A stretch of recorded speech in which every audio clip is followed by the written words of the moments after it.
안녕하십니까. 저희 이번 달 컨퍼런스 주제가 고혈압 관리라서 그와 관련된 영상을 좀 남기려고 합니다.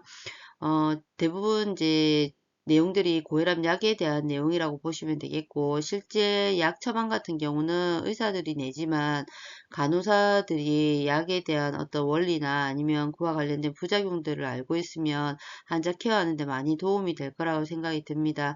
사실은 신규 간호사나 연차가 어린 간호사들은 조금 이해하기 어려운 부분이 있을 거라 생각이 들고요.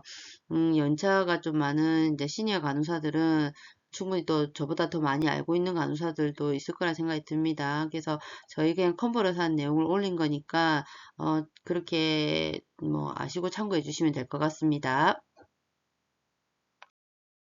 자, 목차는 일단 고혈압 약물요법, 그 다음에 CKD 임상 진료 지침 부분을 조금 요약 정리를 했고요. 그 다음에 혈압약의 원리, 생활수칙, 자율신경계 고혈압 관리 이렇게 조금 잡아봤습니다. 자, 고혈압 약물요법 같은 경우는 대한고혈압 학회에 들어가면 되는데 정회원이 아니면 조금 접속하기가 힘들더라고요. 그래서 최근에 나왔던 고혈압 진료 지침을 좀 확인하고 싶었는데 일단 뭐 못 들어가서 이래저래 구글로 서치를 하다가 박지영 선생님이 아마 약사 선생님인 것 같아요. 그래서 여기에 자기 논문을 2024년도에 이제 우리나라에 있는 진료 지침을 다 요약 정리해서 좀 올리셨더라고요. 그래서 그걸 가지고 좀 정리를 했었습니다. 그래서 그걸 먼저 말씀을 드리도록 하겠습니다. 우리나라 고혈압 진료 지침은 일단은 대한고혈압학회에서 제시를 하고 있고요. 2022년 최신 연구 결과를 바탕으로 고혈압 진료 지침을 개정하였다. 이렇게 설명이 되어 있습니다. 그리고 이런 이제 대한고혈압학회에서 또 이제 기준으로 삼는 어떤 배경들은 뭐냐면 유럽 고혈압 학회다. 유럽 심장 학회의 고혈압 지침을 수용해서 개정 발표하고 있습니다. 2018년도에 또 한번 개정을 했었고요. 21년도에는 심혈관 질환 예방에 관한 진료 지침이 새로 이제 들어가면서 발표가 되었다. 이렇게 보시면 될 것 같습니다. 일반적으로 우리는 아시다시피 고혈압은 140에 91 이상이라고 보시면 될 것 같고요. 고혈압의 목표는 일단 심혈관 질환을 예방하고 사망률을 낮추는 게 그 목표라고 볼 수가 있습니다. 이 논문에서 심내 혈관 위험도와 치료 방침에 있어서 10년 내에 치명적인 심혈관 질환 사고 예방을 예청하는 도구들을 소개하고 있었는데 뭐 동반 질환은 몇 개가 되냐 뭐 그런 것들이 있었습니다. 어쨌든 그거 나중에 표를 보고 조금 간단하게 설명을 드리도록 하겠습니다. 자, 논문을 조금 정리해보면 테이블 2에 보면은 일단 고혈압에 있어서 어떤 동반 위험 인자가 있는지 없느냐가 되게 중요했었습니다. 그리고 당뇨병과 동반 위험 인자가 한 개 이상인가, 그리고 장기 손상이 있는가 이런 것들에 따라서 일단 고혈압 전 단계 1기 고혈압 그 다음에 2기 고혈압에 따라서 어떻게 치료를 해야 되는지에 대한 어떤 가이드라인이 있었는데 뭐 생활요법만 하는지 아니면 생활요법 또는 약물 치료를 하는지 아니면 이 두 개를 같이 해야 되는지에 대해서 정리를 하고 있었고요. 우리 같은 경우는 이제 만성 콩팥병 투소 환자분들이기 때문에 일단 고혈압 전 단계 그러니까 140에 80부터가 고혈압이라고 하면 정상이 120에 80이니까 그 고혈압 전 단계 130에 80 130에 80이죠. 그래서 고혈압 전 단계에 있어서부터 이제 고위험군으로 잡혀 있고 약물 치료와 생활요법을 같이 병행해야 된다. 이렇게 얘기를 하고 있습니다. 자, 보시면 일단 BP 트리트먼트의 어떤 타겟은 뭐냐면 일단은 뭐 이게 유럽보다 우리나라가 조금 더 디테일하게 좀 나누어진 것 같은 느낌이 들고요. 그리고 저는 이제 만성 콩팥병을 위주로 볼 거기 때문에 일단은 우리나라에서는 알부민료가 있느냐 아니면은 없느냐에 따라서 이제 기준이 조금 나누어진다고 볼 수가 있겠습니다. 유럽 같은 경우는 그냥 140에 80 미 이제 그 타깃이라고 보는데 우리나라 같은 경우는 알부민료가 만약에 없다 이러면은 140에 90, 알부민료가 있다 이러면 130에 80이 그 목표가 된다고 이렇게 나와 있습니다. 자, 그 다음에 질병을 한 두 개 이상, 그죠? 동반 질환을 가지고 있을 때에 그 안티 하이퍼텐시브의 어떤 레코멘드를 하는 거 보면은, 일단, 만성 콩팥병이 있다. 이렇게 돼 있으면, 그러니까는 ARB 제제나 AC 이니비터, 그죠? 라스 블로커나 CCB나 아니면 다이뉴렉틱스 이뇨제를, 이렇게 같이 처방을 할 수가 있고요. 그 다음에 만성 콩팥병이 있는데, 알부민뇨가 있는지, 아니면 단백뇨가 있다고 하면 굳이, 그 혈압이 높지 않다 하더라도 그 ARB나 AC 이니비터를 쓰는 걸 공부하고 있다 이렇게 얘기를 하고 있습니다. 자, 이제 이 논문에서는 이제 고혈압약의 각각의 특징들을 몇 가지 얘기를 하고 있었는데, AC 이니비터 ARB 제제 같은 경우는 일단 알부민뇨를 감소시키고, 만성 콩팥병 진행을 억제시키고, 말기 신부전 위험을 감소시킨다. 그래서 저희 투석실에서는 사실은 전부 말기 신부전 환자분들이 투석을 받으시니까 거의 AC 이니비터 ARB 제제를 기본 다 사용하고 계시는 경우가 좀 많이 있습니다.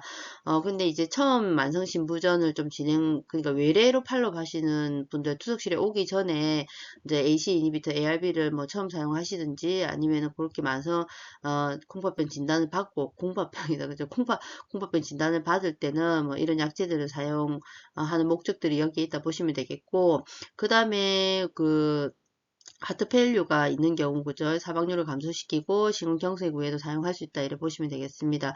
일단 AC 이니비터나 ARB 제제 같은 경우는 인부한테는 금기가 되어 있고요. 그 다음에 양측석 콩팥 동맥 협착증이 있는 경우에도 금기를 하고 있습니다. 그리고 이 두 개를 사용할 때 이제 초기에 특히 고칼륨 혈증을 좀 많이 옵저베이션 해야 되겠고요. 그 다음에 혈전 크레아틴 수치가 상승하는지 안 하는지에 대한 모니터링이 좀 필요하다라고 얘기를 하고 있습니다.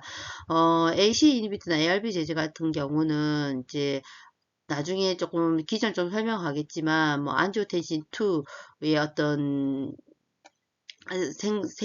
생성이나 아니면 안지오텐신 2의 어떤 리셉터 수용체와 결합을 조금 억제시키는 약이다 보니까 안지오텐신 2가 하는 역할이 알데스토론의 어떤 게도 관여를 하잖아요. 그러니까 어떤 고칼륨 혈증과도 관련이 있다 고 보시면 될 것 같습니다.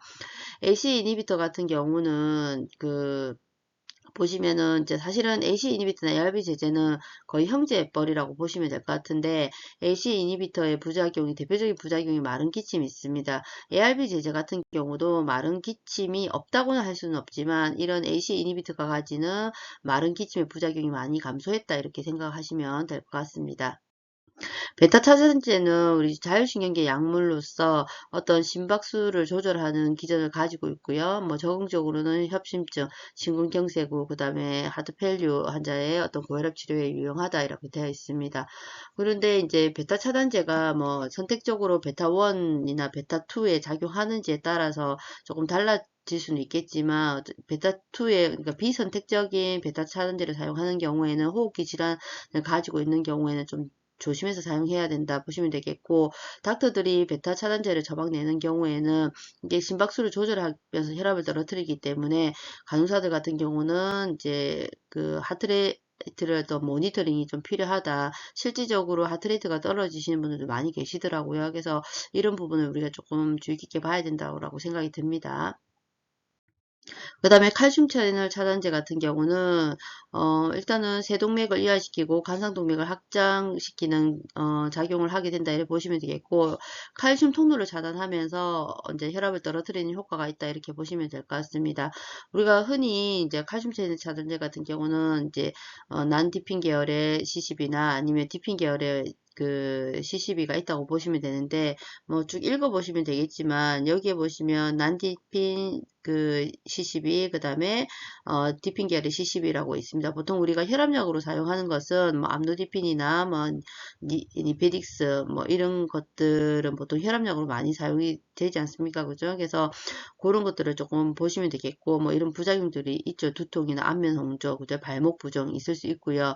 그 다음에 난디핀 계열 같은 경우는 뭐 사실 심장약으로 좀 많이 심장 선택성인 칼슘 채널 차단제로 우리가 많이 알고 있는 것들이라서 뭐 디클라잼이나 베라파민 이런 약제들이라고 볼 수가 있겠습니다. 그래서 그런 약제들도 한 번씩 혈압약으로도 처방이 딜티아젠 같은 경우 나는 경우가 있는데, 어쨌든 이제 심장 선택성으로 가면 갈수록 하트레이트에 대한 어떤 모니터링이 좀 필요하다라고 할 수가 있겠습니다. 이뇨제 같은 경우는 일단은 체액량을 줄여주기 때문에 혈압이 떨어지는 효과가 있다 이렇게 보시면 되겠고요. 대표적인 게 뭐 적응증은 고혈압 신부전이 있고 여기에 보시면 보통 뭐 사이자이드계나 아니면은 이제 루프계 이뇨제가 있는데 저희 투수 환자분들 같은 경우는 사실은 사고체 예가율이 뭐 다 떨어져 있잖아요. 이제 말기 신부전이기 때문에 이런 사이자이드계보다는 루프제 이뇨제를 많이 사용한다 보시면 되겠습니다. 대표적인 게 라식스가 있겠죠. 자, 테이블 5에 보시면 혈압약에 대한 것들이 조금 있는데, 우리 처방내는 의사는 아니니까 저도 잘 모르고, 우리 그냥 간단하게 좀 보시면 AC 이니비터나 ARB 제제, 베타블로커, CCB, 그 다음에 이뇨제 이런 것들이 있습니다. AC 이니비터는 보통 약제들이 이제 무슨 프릴로 좀 끝나는 약제들이 많다 보시면 되겠고요. ARB 제제 같은 경우는 뭐 탄탄으로 끝나는 약제들, 탄탄, 그죠?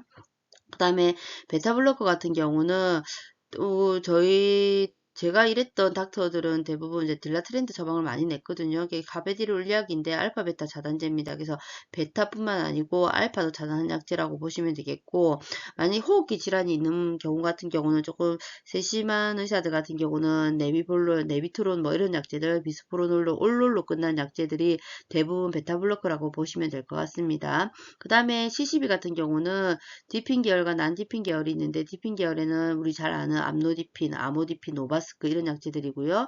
그 다음에 니페디핀, 그죠? 아달라도로스 뭐 이런 약제들이죠. 그래서 뭐 핀핀으로 끝나는 약제들과 CCB 계열 중 칼슘 채널 차단제 중에서 디핀 계열이라고 보시면 되겠고, 난디핀 계열은 이제 심장의 선택성이 있다는 약이라고 말씀드렸는데 딜티아젬이나 아니면 베라파밀, 딜티아젬보다는 베라파밀이 조금 더 심장에 대한 선택성이 높은 약이라고 얘기를 할 수가 있겠습니다.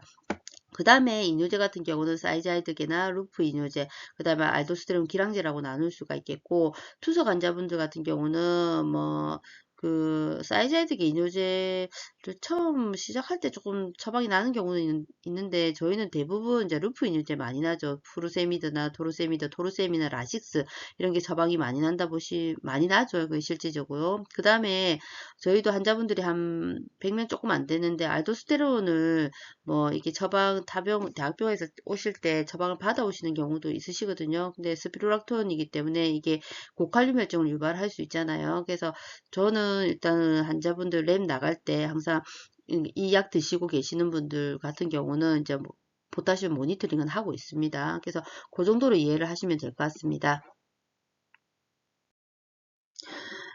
자, 그래서 고혈압의 어떤 병용요법 같은 경우는 1기 고혈압은 단일 약제를 많이 사용하고 2기 고혈압 같은 경우나 아니면은 고위험군 목표 혈압보다 뭐 20, 10 정도 이상 높은 경우에는 처음부터 병용 투여를 고려해야 돼 있고, 기전이 다른 두 가지 고혈압 약제를 치료하는 것이 한 가지 약제의 어떤 용량을 올리는 것보다 효과가 우수하다는 내용들이 있었습니다. 그래서 그런 것들 보시면 될 것 같고요.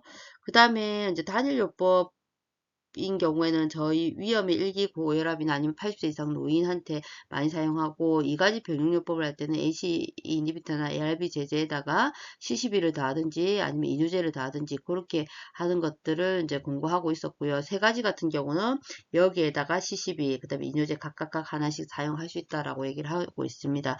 조절되지 않은 저항성 고혈압에는 스피루락톤을 추가한다든지 아니면 다른 이뇨제 알파 차단제, 베타 차단제를 추가할 수 있다. 라고 얘기를 할 수가 있습니다.